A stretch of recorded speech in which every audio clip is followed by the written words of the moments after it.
Hello mga kagastador, baka ito na ang panahon para mag-ipon na rin tayo. Ngayong taon kasi gusto kong subukan ang makapag-ipon. Yun bang less gastos ngayong 2026?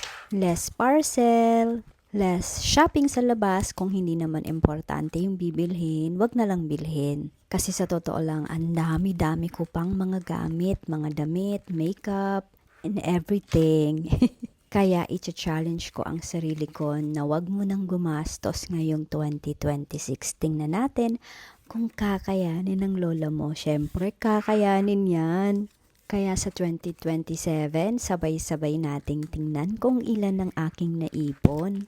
Kaya ikaw, sabayan mo na rin ako. Sabayan mo ako ngayong mag-ipon at sabay din nating titingnan next year 2027 kung ilan yung naipon natin. Hindi naman mahalaga kung magkano, basta meron ka lang na itatabi kahit pa konti-konti. Yun lang.